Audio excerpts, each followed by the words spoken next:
Even ہندوؤں کی کتابوں سے ڈاکٹر ذاکر نائک نے جو کلکی پرانا ہے اس سے ریفرنس دیا تھا کہ وہاں پہ بھی موجود ہے کہ بہار کے مہینے کے دوسرے عشرے کی دوسری تاریخ کو آخری کلکی جو ہے وہ پیدا ہوئے.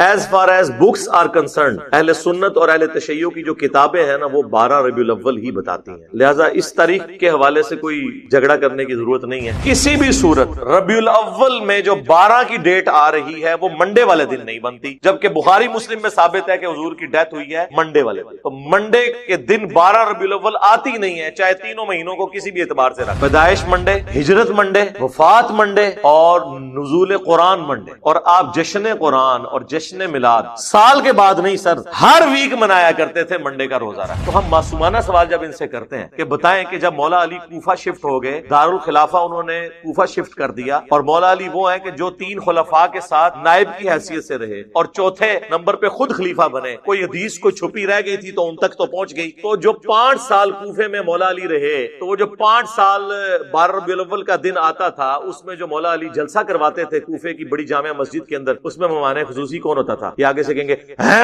ایک کرتا ہے سوال جی اس طرح ہی ہوئے گا جو تسی کر کے ساڈے عشق نو چیلنج کرو گے، پھر اسی تے انج پوچھاں گے کہ مولا علی جو ہے وہ نعت کس سے پڑھواتے تھے کوفے کی جامع مسجد میں، تو آپ کو چہرہ لٹکا کے کہ جی اس زمانے سے کچھ نہیں سے ہوتا. تو جو کام اس زمانے میں نہیں ہوتا تھا وہ آپ شروع کر کے اور اس کی بنیاد پہ باقی تمام مقادم فکر کو گستاخ ڈکلیئر کریں، اور جب جوڈیشری میں بات پیش ہو یعنی ہماری عدالت تو کہیں کہ نہیں جی ہم تو اس سے مستحب سمجھتے ہیں، اگر کوئی نہیں کرتا ہم اسے کوئی گستاخ نہیں کہتے. تو سر پھر آپ یہ شعر جگہ جگہ لکھ کے کیوں لگاتے ہیں؟ نثار تیری چہل پہل پر ہزاروں عیدیں اے ربیع الاول، سوائے ابلیس کے جہاں میں سبھی تو خوشیاں منا رہے ہیں. یہ مفتی احمد یار خان نعیمی صاحب جن کا مزار گجرات میں ہے، جنہوں نے جال حق کتاب لکھی ہے، ان کا یہ شعر ہے. آپ نے پوری امت کو ابلیس بنا دیا، صحابہ تابعین تبع تابعین کے مبارک دور میں جتنے مسلمان ہیں ان کو ابلیس کہہ دیا، کیونکہ وہ آپ کے طریقے پہ تو میلاد نہیں مناتے تھے. تو وہ تو وہی طریقہ تھا جو صحیح مسلم میں ہے 2750 فیہ ولدت وفیہ انزل علیہ، میں پیر کا روزہ اس لیے رکھتا ہوں کہ اس دن میں پیدا ہوا اور اس دن مجھ پر پہلی وہی نازل ہوئی. تو اسی لیے ہم عرض کرتے ہیں کہ مرنے سے پہلے اے مسلمان کر لے اس پہ غور،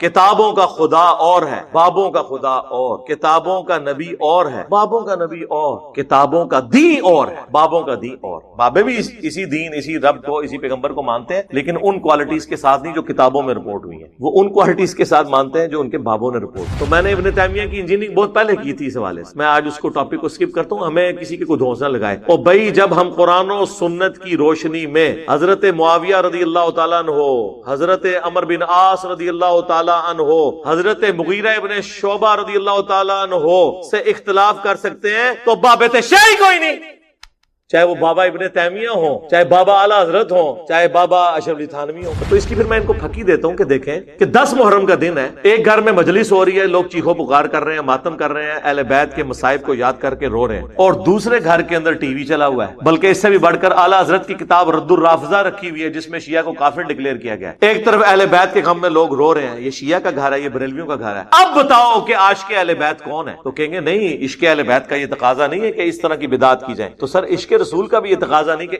اس طرح کی بدعت کی جائے. پھکی کے بغیر، اینٹی وینم الزامی جواب کے بغیر بات سمجھ نہیں آتی. السلام علیکم ورحمۃ اللہ، لا حول ولا قوة الا باللہ، حسبنا اللہ ونعم الوکیل، یا حی یا قیوم برحمتک استغیث، لا الہ الا انت سبحانک انی کنت من الظالمین، اللہم صلی علی محمد وعلی آل محمد. سب سے جو زیادہ سوال عموماً کیا جاتا ہے وہ یہ ہے کہ نبی صلی اللہ علیہ وآلہ وسلم کی پیدائش کا مبارک دن کون سا؟ تو عیسوی اعتبار سے یعنی جو ہمارا اس وقت کامن ایرا چل رہا ہے، جو آج 17 اکتوبر 2021 ہے، اس سے کہتے ہیں کامن ایرا، CE یا AD بھی کہا جاتا ہے، اینو ڈومینی. ویسے عموماً لوگوں میں مشہور ہے کہ after death of Jesus Christ, اس کا مطلب ہے نہیں، وہ BC کا مطلب تو یہی ہے، بیفور کرائسٹ، یعنی حضرت عیسیٰ کی پیدائش سے پہلے. لیکن AD کا مطلب یہ نہیں ہے after death of Jesus Christ. حضرت عیسیٰ علیہ السلام کو تو زندہ اٹھایا گیا، ٹھیک ہے، کرسچنز کا عقیدہ، لیکن یہ اینو ڈومینی ایک لیٹن ورڈ ہے جس کا مطلب ہے ایئر آف دا لارڈ، ہمارے آقا کا سال، جس سال ہمارے آقا پیدا ہوا. تو یہ AD جو ٹرمنالوجی ہے اسے پروموٹ کرنا چاہیے، اس کا تعلق ایک پیغمبر کے ساتھ. لیکن آپ دیکھیں چونکہ اکثریت کرسچینٹی میں اب ایتھیسٹ اور سیکولر ہو چکے ہیں، انہوں نے اس کی جگہ اب نیا ورڈ شروع کر دیا، اگرچہ اسے اتنی پذیرائی نہیں ملی لیکن وہ یوز وہ یہی کرتے ہیں۔ اب آپ دیکھیں ان کی خبروں میں CE کامن ایرا، یعنی پیغمبر کا کانسیپٹ ہی ختم ہو جائے۔ AD تو کوئی دیکھے گا نہیں یار AD کا مطلب کیا ہے، تو آئے گا جس سال حضرت عیسیٰ پیدا ہوئے، اینو ڈومینی۔ اسی لیے ہم اسی کو پروموٹ کرتے ہیں کہ ہمیں AD کی ٹرم کو یوز کرنا چاہیے۔ تو AD کے اعتبار سے 571 AD اور تاریخ 22 اپریل اللہ کے محبوب صلی اللہ علیہ وآلہ وسلم کی پیدائش کا دن ہے، یعنی حضرت عیسیٰ علیہ السلام کی پیدائش کے 570 سال پورے ہونے کے بعد 571 عیسوی میں آپ صلی اللہ علیہ وآلہ وسلم کی پیدائش ہوئی اور ڈیتھ آپ کی ہوئی 632 عیسوی کے اندر۔ اب نبی علیہ السلام کی جب بعثت ہوئی اس وقت اس طریقے سے عرب کے لوگوں میں سن کوئی نہیں چلتے تھے، بلکہ وہ مختلف سالوں میں ہونے والے واقعات کے ریفرنس سے چیزوں کو یاد رکھا کرتے کہ فلاں جو واقعہ ہوا تھا اس کے اتنے سال کے بعد یہ شخص پیدا ہوا۔ جس طرح ہمارے اپنے ذہن میں تو ایک بڑا مشہور واقعہ ہے جو 1992 کا سیلاب آیا تھا، بہت بڑا۔ تو کئی لوگ ہیں نا، ان کے جو گھر والے ہیں نا، تو وہ کہتے ہیں جی اے سیلاب والے سال پیدا ہوا سی، اور جس سال سیلاب آیا سی نا اس تو اگلے سال پیدا ہوا سی۔ تو 1992 ہمارے یہاں پہ بھی ایک بینچ مارک کے طور پہ مانا جاتا ہے، عرب میں چلتے ہی ہے۔ اس اعتبار سے ابراہ کے لشکر کو جو اللہ تعالیٰ نے ہلاک کیا، جس کا ذکر سورۃ الفیل کے اندر موجود ہے، جامعہ ترمذی میں حدیث ہے کہ اللہ کے محبوب صلی اللہ علیہ وآلہ وسلم عام الفیل والے سال پیدا ہوئے، یعنی اس سال یہ بہت بڑا ایک واقعہ ہوا تھا کہ کعبے پر چڑھائی کرنے کے اگینسٹ اللہ تعالیٰ نے اسے ہلاک کیا ابراہ کو۔ دلائل النبوہ امام بیہقی کی کتاب ہے، آلموسٹ 3500 اس میں احادیث ہے، اس میں نبی علیہ السلام کی پوری بایوگرافی اس اعتبار سے موجود ہے۔ اس کے شروع میں آپ کو ملے گا، بلکہ 4 نمبر کے اوپر یہ حدیث ہے۔ حضرت انس بن مالک کے شاگرد ہیں محمد بن اسحاق المتوفى 150 ہجری، وہ کہتے ہیں کہ اللہ کے محبوب صلی اللہ علیہ وآلہ وسلم عام الفیل والے سال پیر کے دن 12 ربیع الاول کو صبح کے وقت پیدا ہوئے، یعنی یہ اہل سنت کی کتابیں یہ بتاتی ہیں، حدیث کی کتابیں۔ اہل تشیع کے ہاں بھی جس طرح ہمارے ہاں صحیح بخاری ایک موسٹ اتھینٹک بک ہے احادیث کی، ان کی ہے اصول الکافی، اس میں جو 110 نمبر چیپٹر ہے وہ نبی علیہ السلام کی پیدائش سے متعلق ہے۔ اس میں بھی لکھا ہوا ہے کہ نبی صلی اللہ علیہ وآلہ وسلم عام الفیل والے سال 12 ربیع الاول کو منڈے کے دن پیدا ہوئے، لیکن پریکٹیکلی اہل تشیع میلاد جو ہے وہ 17 ربیع الاول کو مناتے ہیں، لیکن ان کی بکس 12 ربیع الاول بتا رہی ہے۔ یہاں پہ بھی اہل سنت کے ہاں بریلوی مکتب کے جو لوگ ہیں وہ 12 ربیع الاول کو منا رہے ہوتے ہیں۔ اہل حدیث نے چونکہ منانا نہیں ہوتا تو وہ اس گیم میں ڈالے ہوئے ہیں انہیں کہ یار یہ 12 نہیں 9 ہے، اور دوسری طرف ان کے لیے اپنی بہت بڑی مصیبت ہے کہ احمد بریلوی صاحب نے فتاوی رضویہ میں 8 ربیع الاول پیدائش کا دن لکھ دیا ہے، لیکن انہوں نے کہا چونکہ اب 12 ایک ترویج پکڑ گیا لہٰذا 12 ہی چلتا رہے، ہے 8 ہے۔ اور اس سے بڑھ کر ان کے جو پیرانے پیر ہیں شیخ عبد القادر جیلانی، ٹھیک ہے، جن کے اوپر پورے کا پورا تصوف کا سلسلہ انہوں نے کھڑا کیا ہوا ہے، المتوفى 561 ہجری، وہ انہوں نے غنیت الطالبین میں نبی علیہ السلام کے جو پیدائش کا دن اور تاریخ بتائی ہے وہ 10 محرم بتائی ہے، یعنی جو مسلمانوں کے بچے کو پتا ہے وہ چیز شیخ عبد القادر جیلانی کو نہیں پتا تھی، کیونکہ انہیں علم غیب نہیں تھا، پوری امت کو علم غیب ہے۔ یہ کہتے ہیں نا بزرگ جو ہیں دلوں کا حال جان لیتے ہیں، جن بزرگوں کا یہ حال ہے کہ انہیں اپنے پیغمبر کی پیدائش کا مہینہ نہیں پتا، ٹھیک ہے تاریخ میں اختلاف ہے لیکن مہینے کے اوپر تو امت کا اجماع ہے کہ ربیع الاول کا مہینہ ہے، وہ انہوں نے 10 محرم لکھ دی۔ چلو تاریخ میں غلطی کھا سکتے تھے، اس میں کیوں غلطی کھا دی؟ کتنی حیران کن بات ہے۔ ایون ہندوؤں کی کتابوں سے ڈاکٹر ذاکر نائک نے جو کلکی پرانا ہے اس سے ریفرنس دیا تھا کہ وہاں پہ بھی موجود ہے کہ بہار کے مہینے کے دوسرے عشرے کی دوسری تاریخ کو آخری کلکی جو ہے وہ پیدا ہوئے۔ تو as far as books are concerned, اہل سنت اور اہل تشیع کی جو کتابیں ہیں نا وہ 12 ربیع الاول ہی بتاتی ہیں، لہٰذا اس تاریخ کے حوالے سے کوئی جھگڑا کرنے کی ضرورت نہیں ہے۔ اب بعض لوگ کہتے ہیں جی محمد بن اسحاق تابعی ہیں، انہوں نے سند پوری بیان نہیں کی ہے، تو ہمارے پاس نبی علیہ السلام کے مبارک زمانے کے سب سے قریب اگر کوئی ریفرنس ملتا ہے نا تو وہ یہی ملتا ہے۔ اب ابن تیمیہ تو آئے ہیں 700 سال بعد، ان کی بات مانیں یا ایک صحابی کے شاگرد کی بات مانیں جب ہمارے پاس کوئی اور دوسری روت نہ ہو۔ اچھا اب آ جائیں اللہ کے محبوب صلی اللہ علیہ وآلہ وسلم کی وفات کا دن، وہاں پہ بھی دن پہ تو اتفاق ہے کہ منڈے ہے، کیونکہ بخاری مسلم دونوں میں موجود ہے کہ اللہ کے محبوب صلی اللہ علیہ وآلہ وسلم جب آخری دفعہ مسجد نبوی میں آئے اور سیدنا ابوبکر صدیق رضی اللہ تعالیٰ عنہ امامت فرما رہے تھے صحابہ کی، تو حجرے کا جب پردہ ہٹایا تو صحابہ کہتے ہیں کہ قریب تھا کہ ہم حضور کے دیدار شوق میں اپنی نماز توڑ دیتے، لیکن آپ نے مبارک ہاتھوں سے اشارہ کیا کہ اپنی جگہوں پہ رہو. پھر آپ اندر چلے گئے اور اسی دن صبح چاشت کے وقت نبی علیہ السلام کی وفات ہوئی. یہ بخاری میں بھی ہے، مسلم میں بھی، منڈے کا دن. مہینہ بھی ربیع الاول کا، تاریخ کوئی کنفرم نہیں کہ کون سی. اب بعض لوگ سوچ رہے ہوں گے ہمارے چھوٹے چھوٹے بچوں کو تاریخیں پتہ ہیں. بھائی اس زمانے میں تاریخیں اس طرح سیف نہیں کی جاتی. اگر آپ کو یقین نہ آئے تو آپ کے گھر کوئی بڑا بوڑھا موجود ہے نا، اس سے ذرا اس کی تاریخ پیدائش پوچھ تو اندازے سے اس زمانے میں شناختی کارڈ پہ بھی اکثر لوگوں کی اندازے سے لکھی ہے، کئی لوگوں کو تو پتہ ہی نہیں. اگر آج سے 100 سال پہلے یہ حال تھا تو 1400 سال پہلے کیا صورتحال ہو. باقی ہم جو لکھتے ہیں یہ اندازے ہی ہوتے ہیں نا. ان زمانوں میں اس طرح عرب کے اندر کلچر نہیں تھا. البتہ دنوں کا اعتبار ہوتا تھا کہ منڈے کے دن، جس طرح آپ کو دلائل النبوہ میں ملے گا کہ اللہ کے محبوب صلی اللہ علیہ وآلہ وسلم منڈے کو پیدا ہوئے، منڈے والے دن آپ نے ہجرت فرمائی، منڈے والے دن آپ کی ڈیتھ ہوئی. تو منڈے کے دن کی بڑی اہمیت ہے اس اعتبار سے. لیکن تاریخیں اس طرح رپورٹ نہیں ہوئی.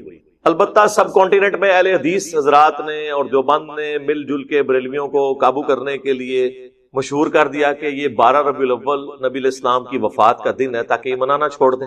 بھئی وہ تو وفات کے دن پہلے ہی عرس کی شکل میں کتنے بزرگوں کے منا رہے ہیں، اس سے تو انہوں نے باز نہیں آنا تھا.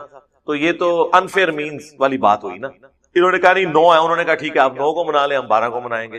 تو اس طرح تو مسئلہ حل نہیں ہوگا. تو اس حوالے سے جب میں خود بریلوی تھا نا، 2001 کی بات ہے، اس زمانے میں نے ایک ریسرچ پیپر لکھا تھا، وہ آج بھی میری ویب سائٹ کے اوپر رکھا ہوا ہے ahlsunnatpak.com، کہ 12 ربیع الاول اللہ کے محبوب صلی اللہ علیہ وآلہ وسلم کا یوم وفات نہیں ہے. وہ آج تک رکھا ہے. بعض لوگ کہتے ہیں کیوں رکھا ہوا ہے؟ اس لیے کہ بھئی اس تحقیق کے ساتھ ہم آج تک ایگری کرتے ہیں.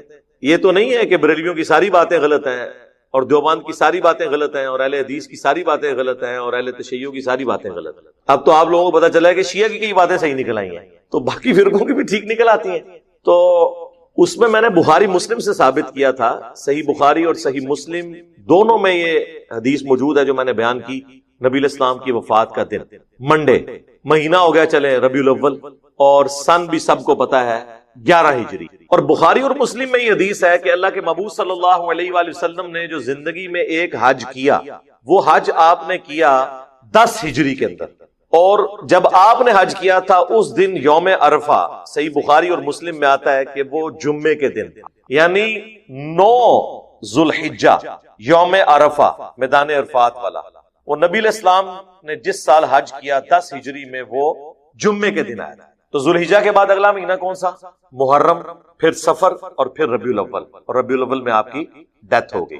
اب یہ بیچ میں جو 3 مہینے انوالو ہو رہے ہیں نا، ذو الحجہ، محرم اور سفر، یہ تینوں مہینے آپ 30 کے رکھ لیں، حالانکہ 3 30 کے نہیں ہوتے، تینوں 29 کے رکھ لیں، 2 29 1 30 یا 2 30 1 29، یہ 4 پاسبلٹیز بنتی. کسی بھی صورت ربیع الاول میں جو 12 کی ڈیٹ آ رہی ہے وہ منڈے والے دن نہیں بنتی، جبکہ بخاری مسلم میں ثابت ہے کہ حضور کی ڈیتھ ہوئی ہے منڈے والے دن. تو منڈے کے دن 12 ربیع الاول آتی نہیں ہے، چاہے تینوں مہینوں کو کسی بھی اعتبار سے رکھ لیں. تو یہ دونوں طرف کنسٹرینٹ موجود ہے. 10 ہجری میں 9 ذی الحجہ جمعے کے دن آئی اور ادھر وفات ہوئی منڈے کے دن. تو آپ کیلکولیشن شروع کرتے ہیں تو وہ سارے ٹیبل میں نے بنائے، وہ ٹیبل مختلف علماء کے پاس گئے. سب لوگ جو ہے نا، سب سے زیادہ تو علمی اپنے آپ کو اہل حدیث سمجھتے ہیں، وہ بھی فیل ہوئے. حتیٰ کہ شیخ زبیر علی صاحب سے جب میری بعد میں ملاقات ہوئی، میں نے کہا شیخ صاحب اس زمانے کا ایک ریسرچ پیپر آپ کو بھی اہل حدیثوں نے بھجوایا تھا، تو آپ نے جواب کیوں نہیں دیا؟ کہتے ہیں جواب کہاں سے دیتا، صحیح لکھا ہوا تھا. تو خاموش رہنے میں ہی عافیت تھی. اور پھر انہوں نے اس کا پریکٹیکل ثبوت دیا. آپ دیکھیں جو درود شریف پہ جو کتاب ہے نا، فضل الصلاۃ علی النبی، جو پہلے 300 سال میں کتاب لکھی گئی قاضی اسماعیل رحمہ اللہ نے، 107 احادیث اور آثار ہیں درود شریف پہ. اس کے جو آخر میں جا کے نا نبی علیہ السلام کی بایوگرافی نا مختصر لکھی ہے شیخ زبیر صاحب کہ آپ فلاں سن میں پیدا ہوئے، فلاں ہجری میں جو ہے وہ بدر ہوئی، اس میں احد ہوئی، آپ کی زندگی کے جو بڑے بڑے واقعات. اینڈ پہ جا کے انہوں نے لکھا کہ آپ کی وفات سوموار کے دن ربیع الاول میں ہوئی. تاریخ نہیں لکھی، ورنہ تو لکھ دیتے نا اہل حدیثوں کو خوش کرنے کے لیے 12 ربیع الاول، نہیں لکھی. ایون جو سیرت الرسول والی کتاب ہے محمد بن عبد الوہاب صاحب کے بیٹے کی، عبداللہ کی، وہ آپ کو یہاں سے باہر سے مل بھی جائے گی، ہم نے PDF بھی اس کا رکھا ہوا ہے. اس میں بھی آپ دیکھیں تو انہوں نے محمد بن اسحاق کا وہ قول نقل کیا ہوا ہے. امام المغازی ہیں، سیرت ابن اسحاق دنیا میں پہلی سیرت کی باقاعدہ کتاب ہے، اور یہ امام ابن اسحاق جو تھے المتوفا 150 ہجری، جو انس ابن مالک کے شاگرد ہیں، ان سے بڑا ان کے زمانے میں جیوز اور کرسچن میں بھی کوئی تاریخ کا، ہسٹری کا اسکالر نہیں تھا۔ سیرت ابن اسحاق مشہور ہے، اردو میں آ چکی ہے، اسی کی تلخیص کی تھی 100 سال بعد آلموسٹ امام ابن ہشام المتوفا 232 ہجری نے، سیرت ابن ہشام، اور پھر اسی کو بعد میں مختصر کیا محمد بن عبد الوہاب صاحب کے بیٹے نے، عبداللہ بن محمد بن عبد الوہاب، وہ ایک جلد میں، جس میں میں نے آپ کو جنگ جمل صفین و نہروان کے حوالے سے بھی جو ان کا موقف ہے وہ بتایا تھا۔ وہ کلپ میرا یوٹیوب کے اوپر موجود ہے، محمد بن عبد الوہاب شیعہ۔ میں نے تو پھر بھی کنٹرول الفاظ میں باتیں کی ہوئی ہیں، انہوں نے تو کھل کے باتیں کی الحمدللہ۔ اس میں بھی آپ کو یہ ملے گا۔ تو نبی الاسلام کی وفات کا دن منڈے، مہینہ ربیع الاول، تاریخ کوئی کنفرم نہیں ہے کہ کون سی تاریخ۔ یہ زیادہ بڑی جو چیزیں پوچھی جاتی ہیں۔ اس کے بعد وہ کہتے ہیں، دیکھیں جی قرآن پاک میں اللہ تعالیٰ نے فرمایا قل بفضل اللہ وبرحمتہ فبذلک فلیفرحوا، اے نبی تم فرماؤ کہ اللہ کے فضل اور رحمت ملنے کے اوپر خوشیاں منایا کرو، یہ اس سے بہتر ہے جو تم دنیا کا مال جمع کرتے۔ تو وہ کہتے ہیں اس کے تحت نبی الاسلام کی پیدائش کے اوپر ہمیں خوشی منانی چاہیے، کیونکہ اللہ تعالیٰ نے سورہ آل عمران میں فرمایا ہے لقد من اللہ علی المؤمنین اذ بعث فیہم رسولا، بے شک اللہ کا احسان ہے مومنین پر کہ انہی میں سے ایک رسول کو مبعوث کیا جو اللہ کی آیات ان پر تلاوت کرتے ہیں، ان کا تزکیہ کرتے ہیں اور انہیں کتاب و حکمت کی تعلیم دیتے ہیں، اور اس سے پہلے یہ کھلی گمراہی میں۔ پھر وما ارسلناک الا رحمۃ للعالمین، نبی علیہ السلام کو اللہ تعالیٰ نے سارے جہان والوں کے لیے رحمت بنا کر بھیجا۔ تو وہ کہتے ہیں کہ جی دیکھیں، جب اللہ تعالیٰ کہہ رہا ہے کہ میرا فضل اور رحمت ملے، اور ایسا فضل جس پہ اللہ احسان جتا رہا ہے مومنین، تو اس کے ملنے پہ خوشی کرنی چاہیے، بالکل ٹھیک ہے۔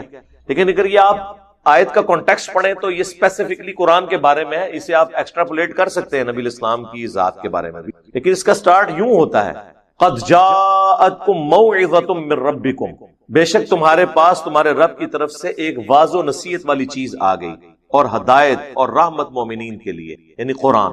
اور پھر آتا ہے قل بفضل اللہ وبرحمتہ، یعنی قرآن کے ملنے پر خوشیاں مناؤ۔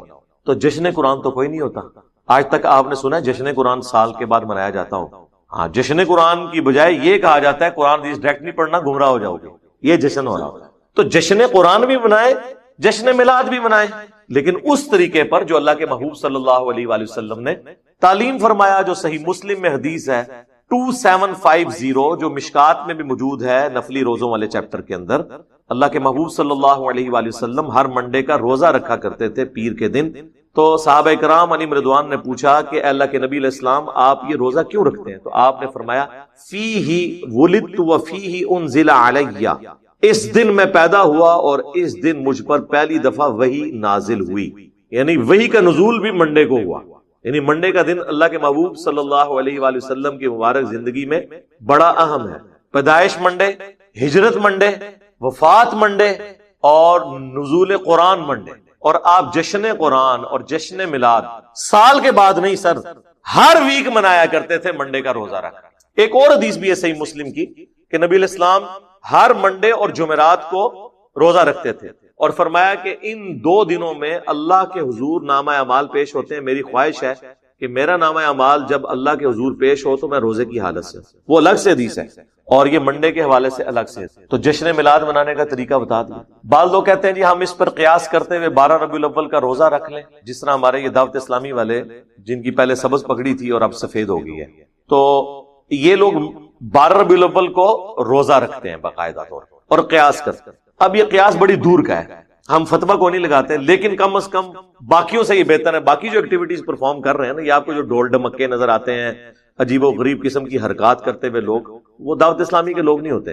ایٹ لیسٹ ان کے اندر اتنا ہے کہ انہوں نے ایک خاص لمٹ کو کراس نہیں کرنا۔ تو وہ ایون آپ دیکھیں اتنی گرمیوں میں بھی ربیع الاول آیا ہوتا ہے، کئی بیچارے بے ہوش بھی ہو جاتے ہیں، روزہ رکھا ہوتا ہے انہوں نے، جلوس میں بھی وہ جا رہے ہوتے ہیں۔ باقی یہ ماڈل بنانا، ماڈلز کے آگے کھڑے ہو کے دعائیں کرنا، پھر ان ماڈلز کو دیکھنے کے لیے مرد و عورت کا اختلاط ہونا، اس کو تو خود بریلوی مکتب کے لوگ بڑے علماء ناپسند کرتے ہیں۔ الیاس قادری صاحب تو بہت زیادہ مخالفت ہے، لیکن چونکہ اب یہ کلچر ہے، بن چکا ہے، اب اس کے اوپر آپ کوئی قدغن لگانا بڑا مشکل کام ہے۔ تو وہ 12 ربیع الاول کا روزہ رکھتے ہیں، ان کو بھی میں کہتا ہوں بجائے 12 ربیع الاول کا روزہ رکھنے کے آپ منڈے کا روزہ رکھیں۔ آج 10 ربیع الاول ہے، کل 11 ربیع الاول منڈے کے دن آ رہی ہے، تو آپ منڈے کا روزہ رکھیں۔ چلیں اگر ہر مہینے نہیں رکھ سکتے، ہر ویک نہیں رکھ سکتے، سال میں ایک دفعہ رکھ لیں، تو اس سنت پہ عمل کر لیں۔ اکثر لوگ کہتے ہیں جی اب ہم کیا کریں، پھر کس طریقے سے میلاد منائیں؟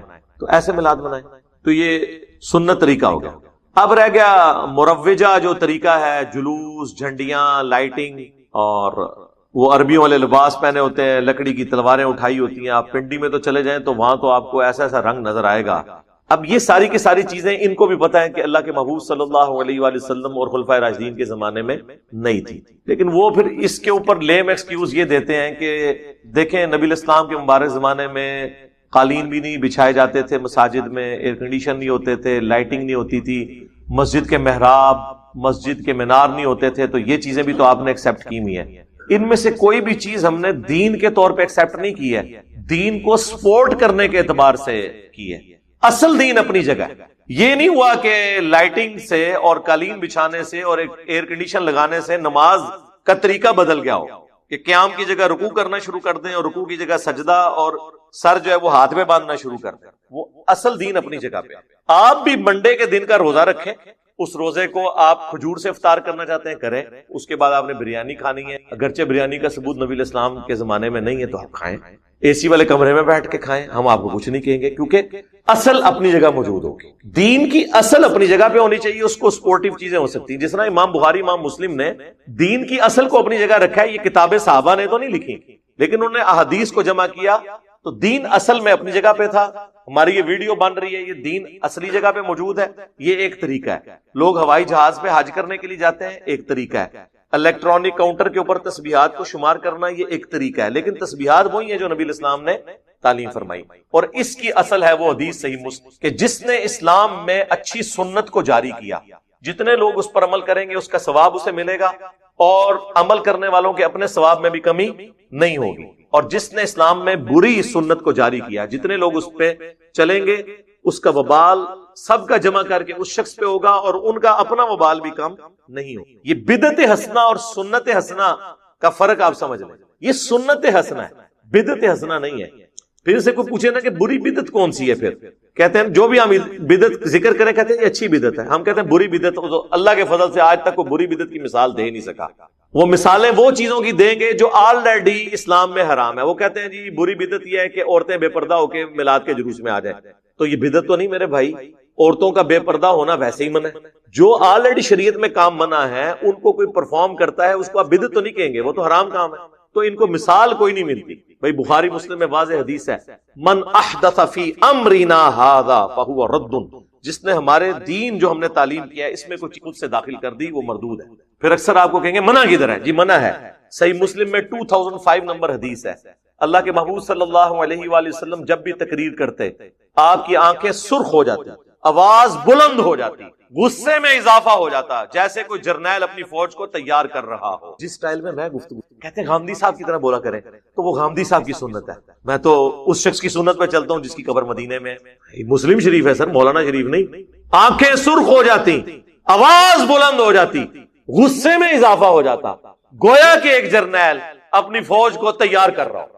تو مڑ کرنے سے دنیا میں چینج نہیں آئی ہے. مڑ تے 1200 سال تو لوگ کر رہے سر. ایک انجینئر کیا آیا ہے، ساری تبدیلی آئی ہے. اس کی وجہ یہ ہے کہ یہ سنت سٹائل ہے اس طریقے سے گفتگو کرنا. ٹھیک ہو گیا؟ تو اس میں نبی علیہ السلام فرماتے اما بعد فإن خیر الحدیث کتاب اللہ وخیر الہدی ہدی محمد صلی اللہ علیہ وآلہ وسلم وشر الامور محدثاتها وکل محدثۃ بدعہ وکل بدعۃ ضلالہ وکل ضلالۃ فی النار. آگاہ ہو جاؤ سب سے بہترین کلام اللہ کی کتاب ہے، سب سے ہدایت یافتہ راستہ محمد صلی اللہ علیہ وآلہ وسلم کا ہے. بدترین کام وہ ہیں جو دین کے اندر نئے داخل کر دیے جاتے ہیں. وہ تمام کام بدعتیں ہیں، تمام بدعتیں گمراہیاں ہیں، اور تمام گمراہیاں جہنم میں لے جانے ہیں. کچھ الفاظ سنن نسائی میں اور جامع ترمذی میں، مین سٹرکچر اس کی صحیح مسلم میں. منع کدھر ہے؟ جی منع ہے کہ جو آپ کام خود داخل کریں گے منع ہے. وہ کہتے ہیں جی بتائیں کہ جی یہ چیز نبی علیہ السلام نے حکم کہاں دیا ہے رفع الیدین کا؟ جی دیا حکم، صحیح بخاری میں حدیث ہے، صلو کما رأیتمونی اصلی، نماز اس طرح پڑھو جس طرح مجھے نماز پڑھتے ہوئے دیکھتے ہو. اور اس حدیث کے راوی ہیں مالک بن حویرث، اور وہ خود حدیث میں بخاری اور مسلم میں رفع الیدین کے ساتھ طریقہ سکھا رہے ہیں. اب مجھے بتائیں جب جنرل بات ہو رہی ہے، صحیح مسلم میں حدیث ہے اللہ تعالیٰ نے مجھے جوامع کلمات کے ساتھ مبعوث کیا. اب آپ نے ایک ایک چیز تو نہیں کہنی کہ میں حکم دیتا ہوں یہ کرو، پھر میں حکم دیتا ہوں یہ کرو. آپ نے جنرل کہہ دیا جس طرح میں نماز پڑھتا ہوں اس طرح نماز پڑھو. اور جو صحابی یہ روایت کر رہا ہے وہ نماز پڑھنے کا طریقہ بتا رہا ہے، تو ہر چیز وہ فنکشن سب کے اوپر اپلائی ہو گیا. یہاں پہ بھی جب آپ نے فرمایا کہ جو کام بھی دین میں داخل کیا گیا وہ بدعت ہو. تو سنت حسنہ وہ جائز ہے، میں نے بتایا صحیح بخاری، بدعت حسنہ نہیں سنت حسنہ، اور اس کی اصل وہ صحیح مسلم کی حدیث کہ جس نے اسلام میں اچھی سنت کو جاری کیا. وہ پوری حدیث نہیں پڑھتے، اس میں ہے کہ نبی علیہ السلام کے پاس غریب اصحاب آئے، ان کی غربت دیکھ کے نبی علیہ السلام کے چہرے پر ناگواری کے آثار آئے، آپ بڑے غمگین ہوئے، آپ نے مسجد میں ممبر لگوا کر خطبہ دیا، اور پھر آپ علیہ السلام نے انفاق فی سبیل اللہ سے متعلق آیات تلاوت کی، اور پھر کہا کہ اپنے آپ کو بچا لو جہنم کی آگ سے، خواہ ایک کھجور ہی صدقہ کرو. اور اس ترغیب دلانے پر لوگ اپنے اپنے گھروں کو گئے. ایک انصاری گھر گئے، انہوں نے ایک بہت بڑے بورے کے اندر بزرگوں کی کتابیں نہیں، اپنے گھر کا سامان اس میں جمع کیا، اور وہ صحابہ کہتے ہیں بڑی مشکل سے وہ گھسٹتے ہوئے مسجد میں آ کے اس مسجد کے سین میں جب انہوں نے بورا رکھا نا، باقی لوگ اتنے امپریس ہوئے کہ یار یہ تو بندہ ایک بالکل لوور مڈل کلاس کا بندہ اور اتنا سامان اٹھا کے لے آیا. تو سب کو ہمت ہوئی، سب اپنے گھروں میں گئے، حتیٰ کہ صحیح مسلم کے الفاظ ہیں نبی علیہ السلام کا مبارک چہرہ جو ہے وہ سونے کی طرح اور سورج کی طرح چمکنا شروع ہو گیا خوشی سے، جو تھوڑی دیر پہلے اتنی ناگواری تھی کہ یار یہ لوگ اتنا انفاق کر رہے ہیں. وہاں پھر آپ نے فرمایا جس نے اسلام میں اچھا طریقہ جاری کیا، یعنی کس نے؟ اس انصاری صحابی نے جو بارش کا پہلا قطرہ بنا. لہذا امام مالک بارش کا پہلا قطرہ بنے کہ انہوں نے الموطا امام مالک ایک باقاعدہ حدیث کی کتاب لکھی. شاہ ولی اللہ دہلوی بارش کا پہلا قطرہ بنے کہ انہوں نے قرآن کو ٹرانسلیٹ کیا فارسی زبان کے اندر. تو اس طریقے سے جو بھی اپنے اپنے زمانے میں یہ کام کرتا ہے اس کے لیے وہ اجر ہے. تو یہ دو چیزوں کو مکس کر دیتے ہیں، بدعت حسنہ اور چیز ہے، سنت حسنہ اور چیز ہے. تو بدعت حسنہ کوئی چیز نہیں ہوتی ہے، بدعت ہی ہوتی ہے. حسنہ اور سیئہ کا فرق سنت کے اعتبار سے، طریقے کے اعتبار سے. تو یہ بھی اکثر لوگ چونکہ پوچھ رہے ہوتے ہیں اس لیے میں نے اس کو ساتھ بریف کر دیا. تو وہ بعض اوقات دو پھر مثال دیتے ہیں، جی آپ اقبال ڈے بناتے ہیں، قائد اعظم ڈے بناتے ہیں، اپنے بچوں کے برتھ ڈے مناتے ہیں، تو نبی کا برتھ ڈے مناتے ہوئے آپ کو تکلیف ہوتی ہے. نہیں جناب، ایسا نہیں ہے. رسول اللہ صلی اللہ علیہ وآلہ وسلم چونکہ ایک ریلیجس پرسنالٹی ہیں، آپ کے ساتھ کوئی ایسا عقیدہ منسوب نہیں کیا جائے گا جو آپ کی اجازت کے بغیر ہو رہا ہوگا، کیونکہ وہ پھر وہ دین بن جائے. ڈاکٹر اقبال یا محمد علی جناح یا اور پرسنالٹیز، ان کو ہم اپنے پولیٹیکل لیڈرز کے طور پر لے رہے ہوتے ہیں، مذہبی پیشوا کے طور پہ تو نہیں لے رہے ہوتے. نبی علیہ السلام کی پرسنالٹی تو ایک سینسٹیو ایشو ہے نا کہ ہم ان کے ساتھ کوئی چیز ریلیٹ کریں. اور پھر اگر آپ علیہ السلام کے ساتھ کوئی چیز ایسی ریلیٹ کر رہی ہے تو سب سے زیادہ سمجھدار اور عاشقان رسول کون ہیں؟ صحابہ اور اہل بیت، اور ان میں بھی سب سے بڑھ کر خلفائے راشدین، جن کے بارے میں جامعہ ترمذی میں سنن ابی داؤد میں حدیث موجود ہے، میرے بعد تم دین میں نئی نئی بدعتیں دیکھو گے، ان سے بچنا. علیکم بسنتی و سنت الخلفاء الراشدین المہدیین، تم پر میری سنت اور میرے خلفائے راشدین ہدایت یافتہ کی سنت لازم ہے. تو ہم معصومانہ سوال جب ان سے کرتے ہیں کہ بتائیں کہ جب مولا علی کوفہ شفٹ ہو گئے، دارالخلافہ انہوں نے کوفہ شفٹ کر دیا، اور مولا علی وہ ہیں کہ جو 3 خلفاء کے ساتھ نائب کی حیثیت سے رہے اور چوتھے نمبر پہ خود خلیفہ بنے. کوئی حدیث کوئی چھپی رہ گئی تھی تو ان تک تو پہنچ گئی. تو جو 5 سال کوفے میں مولا علی رہے، تو وہ جو 5 سال 12 ربیع الاول کا دن آتا تھا، اس میں جو مولا علی جلسہ کرواتے تھے کوفے کی بڑی جامع مسجد کے اندر، اس میں مہمان خصوصی کون ہوتا تھا؟ یہ آگے سے کہیں گے ایک کرتا ہے سوال، جی اس طرح ہی ہوئے گا جو تسی اے کر کے ساڈے عشق نو چیلنج کرو گے، پھر اسی تے انج پوچھاں گے کہ مولا علی جو ہے وہ نعت کس سے پڑھواتے تھے کوفے کی جامع مسجد میں، تو آپ کو چہرہ لٹکا کے کہ جی اس زمانے سے کچھ نہیں سی ہوندا. تو جو کام اس زمانے میں نہیں ہوتا تھا وہ آپ شروع کر کے اور اس کی بنیاد پہ باقی تمام مکاتب فکر کو گستاخ ڈکلیئر کریں، اور جب جوڈیشری میں بات پیش ہو یعنی ہماری عدالت تو کہیں کہ نہیں جی ہم تو اس سے مستحب سمجھتے ہیں، اگر کوئی نہیں کرتا ہم اسے کوئی گستاخ نہیں کہتے. تو سر پھر آپ یہ شعر جگہ جگہ لکھ کے کیوں لگاتے ہیں؟ نثار تیری چہل پہل پر ہزاروں عیدیں اے ربیع الاول، سوائے ابلیس کے جہاں میں سبھی تو خوشیاں منا رہے ہیں. یہ مفتی احمد یار خان نعیمی صاحب جن کا مزار گجرات میں ہے، جنہوں نے جال حق کتاب لکھی ہے، ان کا یہ شعر ہے. آپ نے پوری امت کو ابلیس بنا دیا. صحابہ تابعین تبع تابعین کے مبارک دور میں جتنے مسلمان ہیں ان کو ابلیس کہہ دیا، کیونکہ وہ آپ کے طریقے پہ تو میلاد نہیں مناتے تھے. تو وہ تو وہی طریقہ تھا جو صحیح مسلم میں ہے 2750، فیہ ولدت وفیہ انزل علیہ، میں پیر کا روزہ اس لیے رکھتا ہوں کہ اس دن میں پیدا ہوا اور اس دن مجھ پر پہلی وہی نازل. تو بتائیں پھر مولا علی نے کس طریقے سے میلاد منایا ہے؟ پھر آپ کو یہ ڈھیلا سا منہ بنا کے بتائیں گے کہ جی ہاں جی وہ اعلیٰ حضرت نے بھی فتاوی رضویہ میں لکھا ہے، ہمارے بزرگ بھی بتاتے ہیں کہ ایک ایوبی بادشاہ تھے، اہل سنت تھے. یہ اہل حدیث جو کہتے ہیں نا شیعہ نے شروع کروایا، شیعہ نے شروع کیا. آپ گوگل میں بھی جا کے لکھیں تو پوری ہسٹری اس کی آ جائے گی آپ کو ویکیپیڈیا کے اندر. یہ ایک سنی بادشاہ تھے، الملک المظفر. ایوبی سلطنت جو چلی تھی نا، اب تو ارطغرل ڈرامے میں آپ کو پتا چل گیا ہوگا ایوبی اور عثمانی وہ والی فرق وہ بھی اس میں بتا رہے ہیں۔ ایوبی سلطنت کے یہ ایک تھے بادشاہ 630 ہجری میں فوت ہوئے ہیں اور عیسوی اعتبار سے 1033 عیسوی، آج چل رہا ہے یہ 2021، تو آلموسٹ آپ سمجھ لیں 1000 سال پہلے کی بات ہے۔ تو انہوں نے 604 ہجری کے اندر پہلی دفعہ ان کو کسی نے، ظاہر ہے جی جب آپ کو کرنے کو کوئی کام نہ ہو تو پھر کوئی نہ کوئی چیز سوچتی ہے، تو انہوں نے 12 ربیع الاول کے دن علماء کو جمع کیا اور محفل نعت اور وہ جو صوفیاء کا وہ طریقہ ارطغرل ڈرامے میں آپ دیکھ رہے ہیں، وہ ناچ کود کے جو وہ ذکر کرتے ہیں وہ، اور جناب کھانے اور پکوان بڑے پکوا کے تو علماء کا اکرام مسلم کیا۔ تو ظاہر اب علماء نے کہا کہ لو جی سال بعد یہ بھی روٹی ہماری کھل گئی، تو ان میں سے ایک مولوی نے ایک کتاب لکھ دی میلاد کے ثبوت پہ، یعنی کام وہ اس زمانے میں شروع ہوا اور اس میں ثبوت پہ آ گئی۔ اچھا اب وہ شروع ہو گیا، ظاہر ہے اس زمانے میں تو نیا کام تھا، لوگ مخالفت کرتے تھے، لیکن آج تو 1000 سال پرانا ہو چکا ہے۔ تو یہ کہتے ہیں پرانے بزرگوں کو انجینئر برا کہتا ہے، میں پرانوں کو نہیں برا کہتا، میں درمیانوں کو کہتا ہوں۔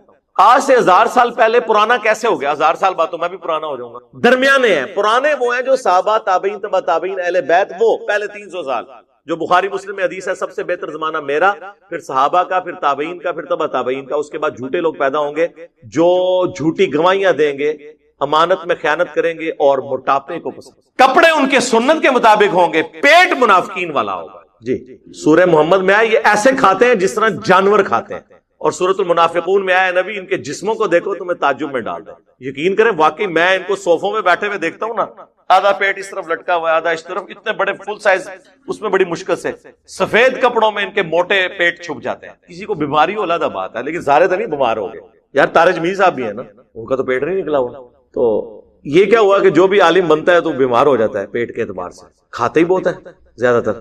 تو وہ روٹی روزی ان کی کھل گئی اور وہ پھر سلسلہ ایسا شروع ہوا، پھر جلتی پہ تیل کا کام کیا سلطنت عثمانیہ نے، یہ ارطغرل صاحب کی اولاد نے۔ انہوں نے 1588 عیسوی کے اندر، آج سے آلموسٹ آپ سمجھ لیں 600 سال پہلے یا 500 سال پہلے کہہ لیں، انہوں نے سلطنت عثمانیہ جو 3 براعظموں میں پھیلی ہوئی تھی سرکاری سطح کے اوپر 12 ربیع الاول کی چھٹی ڈکلیئر کر دی، وہاں سے پھر اسے اور تقویت ملی اور وہ سلسلہ اب تک چلتا آیا، اور اسی کی باقیات یہ ہیں کہ پاکستان میں پھر 12 ربیع الاول کی چھٹی اور یہ سارے کے سارے معاملات اس سے چلے۔ یہ اس کی پوری ہسٹری ہے جس کا تعلق صحابہ تابعین تبع تابعین بعد کے لوگوں، پہلے آپ سمجھ لیں 600 سال کے لوگوں کے ساتھ اس کا کوئی تعلق، اور یہ 7ویں صدی جو ہے نا یہ مسلمانوں کے اوپر افتاد بن کے ٹوٹی ہے۔ گنبد خضرا بھی 7ویں صدی ہجری میں رکھا گیا، اور یہ خود اعلیٰ حضرت بھی لکھ رہے ہیں۔ بلکہ آپ کو وفا ایک کتاب ہے علامہ سمودی المتوفا 911 ہجری کی، جو تاریخ مدینہ پہ دنیا میں اتھینٹک ترین بک مانی جاتی ہے، اردو ترجمہ اس کا ہو چکا ہے۔ پوری اسلامک ہسٹری ہے مدینے کی، صرف مدینہ شریف کی، 400-500 صفحوں پہ وہ کتاب ہے۔ اس میں گنبد خضرا کی ہسٹری لکھی ہے کہ 678 ہجری میں نبی الاسلام کی وفات کے 650 سال کے بعد یہ لکڑی کا گنبد لا کے قبر رسول کے اوپر رکھا گیا ایک فاطمی بادشاہ نے، اور جب رکھا گیا جس وزیر نے مشورہ دیا تھا لوگوں نے اس کے لیے بددعائیں کی، حتیٰ کہ اسے معزول کر دیا گیا، اور لوگوں نے کہا کہ اسے سزا ملی ہے اس کام کی جو اس نے یہ الٹا مشورہ دیا تھا۔ آج سعودی حکومت کی جرت نہیں کہ اس گنبد کو ہٹا سکے۔ شیخ البانی آخری وقت تک سعودی حکومت کے خلاف رہے اس مسئلے میں، شیخ البانی کو انہوں نے سعودیہ سے نکال دیا۔ انہوں نے کہا یار یہ تم نے کیا جواز پرووائڈ کیا ہوا؟ لوگ کہتے ہیں جی آپ گنبد ہٹا دیں گے تو قبر مبارک ننگی ہو جائے گی، نعوذ باللہ۔ قبر مبارک تو حجرے سیدہ عائشہ میں ہے سلام اللہ علیہا، وہ ننگی نہیں ہوگی نا، وہ پہلے ننگی تھی، گنبد ہٹانے سے کوئی فرق نہیں پڑنا۔ لیکن پوری دنیا میں جواز اس کو بنایا ہوا ہے، اس چیز کو جو 650 سال کے بعد ہوئی۔ صحابہ کرام سونے کا گنبد رکھ دیتے، لیکن صحیح مسلم کی حدیث، میں تمہیں منع کرتا ہوں قبروں پہ عمارتیں مت بناؤ، قبروں کو پکا مت کرو، اور قبروں پہ مت بیٹھو، نہ مجاور بن کے بیٹھنا نہ فزیکلی بیٹھنا۔ ورنہ صحابہ کے دور میں قبۃ الصخرہ، ڈوم آف دا راک، یروشلم میں اس چٹان پہ جس چٹان سے نبی الاسلام معراج کے لیے تشریف لے گئے، عبد الملک بن مروان کے دور میں، یہ آلموسٹ آپ سمجھ لیں 78 ہجری کے اراؤنڈ اباؤٹ یہ گنبد بنایا انہوں نے، اتنا بڑا گنبد۔ گنبد خضرا تو اس کے مقابلے میں بہت چھوٹا ہے۔ گنبد بنانے کی ٹیکنالوجی تو قبل از مسیح ہے۔ یہ آیا صوفیہ جو استنبول میں اب انہوں نے کھولا ہے، یہ نبی الاسلام کی پیدائش سے پہلے کا بنا ہوا ہے، تو ذرا اس کا گنبد دیکھیں۔ گنبد خضرا جیسے درجنوں گنبد ہوں، اس سے بڑا اس کا ایک ڈوم ہے۔ اور جب دنیا کی سپر پاور حضرت عمر کے زمانے میں مسلمان بن چکے تھے تو ایک گنبد حضور کی قبر مبارک پہ کیوں نہیں رکھ دیا؟ ان کو پتا تھا یہ منع ہے۔ یہ ہے کتابوں کا دین، تو اسی لیے ہم عرض کرتے ہیں کہ مرنے سے پہلے اے مسلمان کر لے اس پہ غور.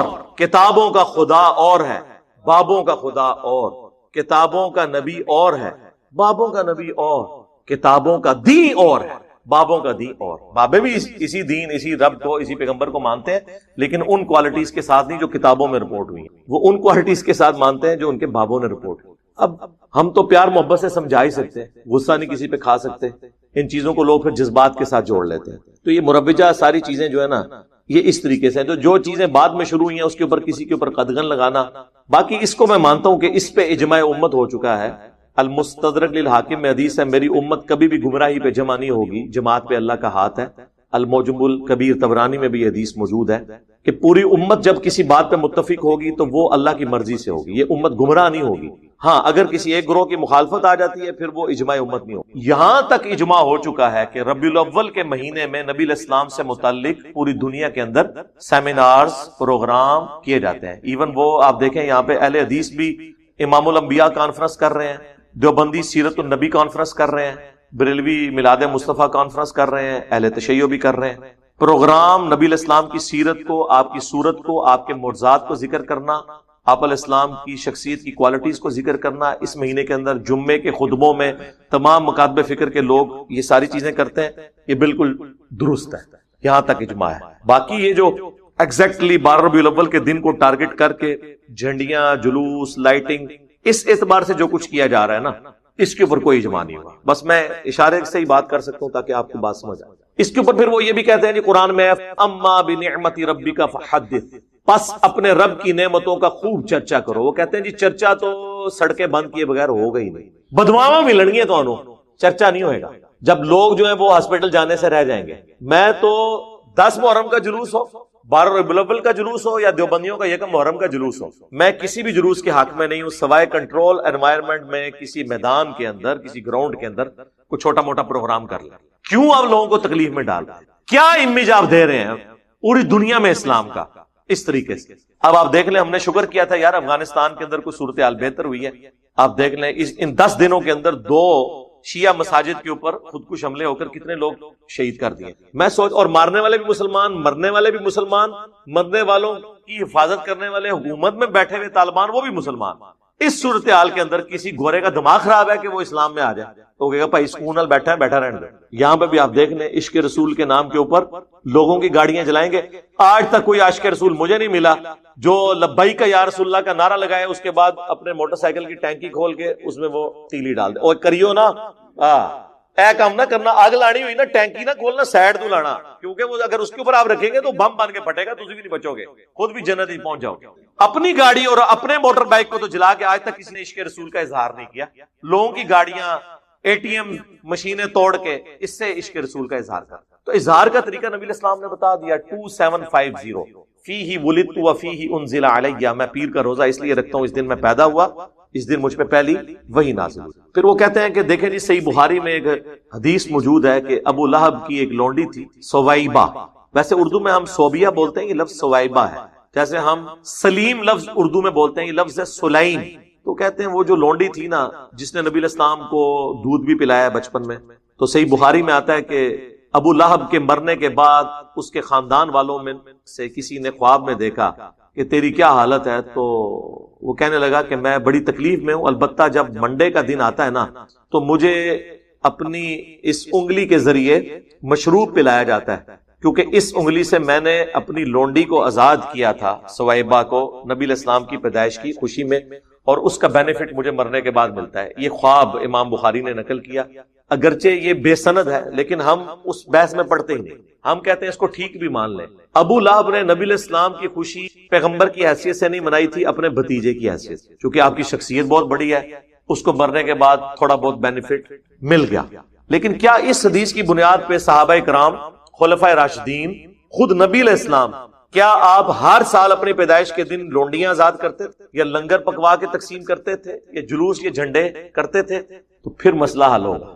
جب تک آپ اس کو اس طریقے سے بیان نہیں کریں گے، ایک واقعہ ہے اس سے پوری ڈاکٹرن کھڑی نہیں ہو جاتی. وہ کہتے ہیں نہیں جی ایک ملتا ہے نا سنن کبریٰ البیہقی کے اندر اور طبرانی کی المعجم کے اندر کہ نبی علیہ السلام نے اپنی پیدائش کی خوشی میں بکری ذبح کی اور اس کا کھانا بنا کر صحابہ کرام کو کھلایا. ہم کہتے ہیں میرے بھائی ایسی کوئی حدیث نہیں ہے. اس حدیث میں تو یہ ہے کہ نبی علیہ السلام نے اپنا عقیقہ خود کیا تھا, وہ عقیقہ تھا, ورنہ اگر آپ علیہ السلام نے کیا ہوتا تو یوں رپورٹ ہوتا کہ ہر سال آپ اپنی پیدائش کے موقع کے اوپر یوں لنگر پکا کر تقسیم کیا کرتے تھے. تو ایسی تو کوئی بات نہیں ملتی. آؤٹ آف کانٹیکسٹ چیزوں کو کوٹ مت کریں.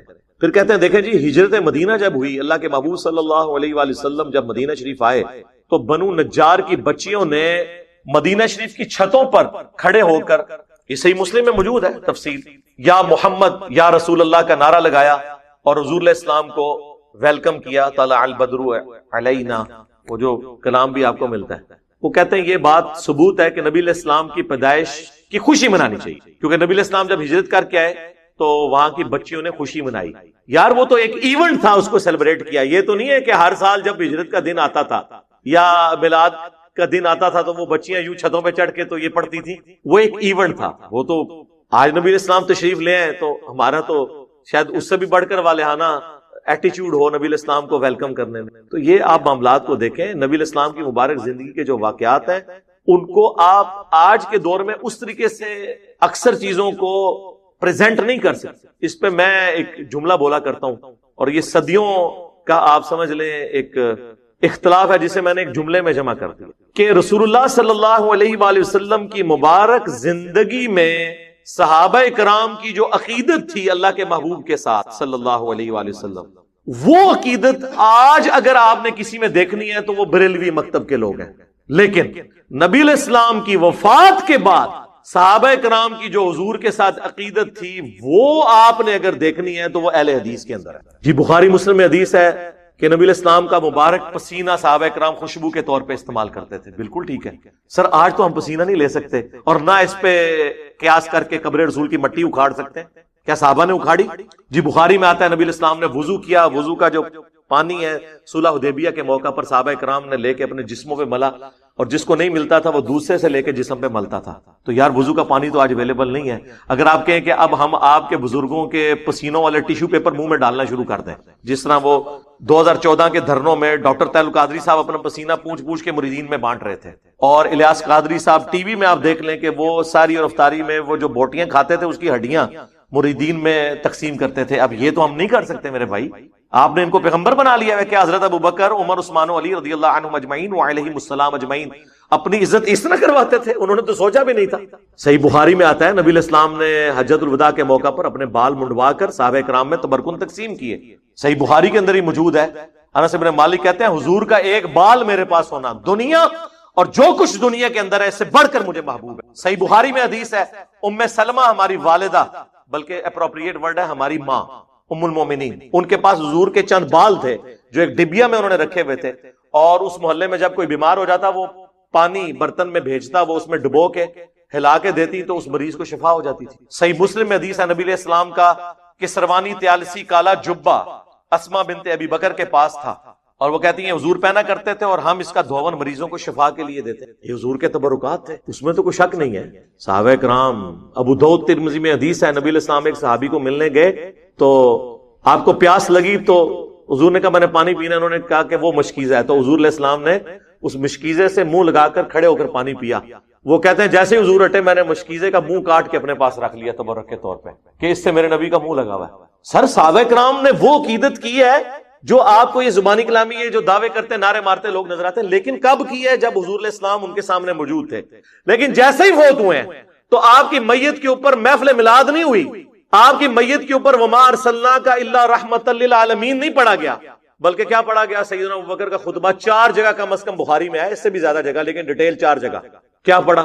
اپنی طرف سے اما بعد, یعنی صلاۃ والسلام کے بعد انہوں نے کہا من کان یعبد محمدا فان محمدا قد مات, تم میں سے جو کوئی بھی محمد کی عبادت کرتا تھا جان لے کہ محمد پاکستان میں فوت ہو چکے اور حضرت ابوبکر صدیق کے زمانے میں مر چکے, کیونکہ مات کا ترجمہ فوت تو نہیں ہم کر سکتے, فوت تو خود عربی کا لفظ ہے. ومن کان یعبد اللہ فان اللہ حی لا یموت, اور جو کوئی اللہ کی عبادت کرتا ہے یا کرے گا جان لے اللہ کو کبھی موت نہیں آئے گی. صحابہ میں کون رسول اللہ کی عبادت کرتا تھا؟